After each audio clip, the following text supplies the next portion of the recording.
पौराणिक काल में भस्मासुर नाम का एक असुर था जो पूरे ब्राह्मण पर राज करना चाहता था। उसे पता था कि केवल भगवान शिव ही ऐसे देवता हैं जो शीघ्र प्रसन्न होकर मनचाहा वरदान दे सकते हैं। भस्मासुर ने घोर तपस्या शुरू की। उसने बारिश, धूप और भूख प्यास की चिंता किए बिना वर्षों तक ओम नमः शिवाय का जाप किया। अंत में भोलेनाथ प्रकट हुए। भस्मासुर ने उनसे अमर होने का वरदान मांगा, लेकिन शिवजी ने कहा कि जिसका जन्म हुआ है उसकी मृत्यु निश्चित है। तब भस्मासुर ने बड़ी चतुराई से कहा, प्रभु, तो मुझे यह वरदान दीजिए कि मैं जिसके भी सिर पर अपना दाहिना हाथ रखूं वह तुरंत जलकर भस्म यानी कि राख हो जाए। शिवजी ने स्वीकार किया और कहा, तथास्तु। वरदान मिलते ही भस्मासुर के मन में आसुरी प्रवृत्ति जाग उठी।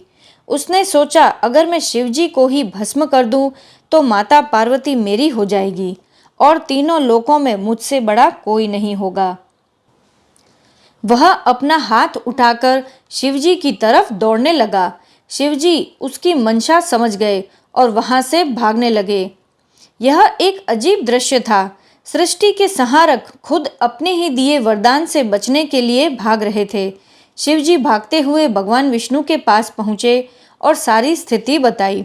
भगवान विष्णु ने आश्वासन दिया कि वे इसका समाधान जरूर निकालेंगे। जब भस्मासुर शिवजी को खोजते हुए एक सुंदर वन में पहुंचा तो वहां उसने एक अत्यंत सुंदर स्त्री को देखा। यह मोहिनी थी, विष्णु जी का एक ऐसा रूप जिसके तेज और सौंदर्य के सामने देवता और गंधर्व भी फीके पड़ जाए। भस्मासुर उन्हें देखते ही सब कुछ भूल गया। उसका क्रोध और अहंकार वासना में बदल गया। भस्मासुर ने मोहिनी के पास जाकर विवाह का प्रस्ताव रखा। मोहिनी ने बड़ी ही चतुराई से कहा कि मैं एक नर्तकी हूँ।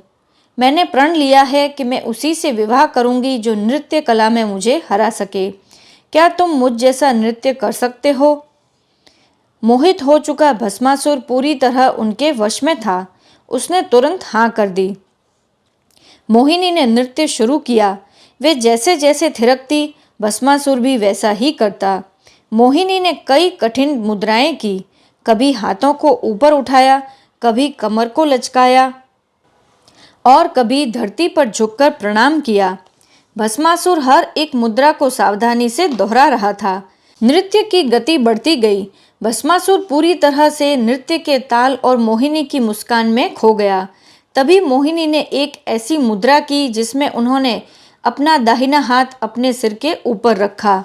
भस्मासुर, जो पूरी तरह से मोहिनी की नकल कर रहा था, वह भूल गया था कि उसके पास कैसा वरदान है। जैसे ही उसने अपना हाथ अपने सिर पर रखा, शिवजी का वरदान काम कर गया। पलक झपकते ही भस्मासुर एक राख की ढेर में बदल गया। इस कहानी से हमें क्या शिक्षा मिलती है?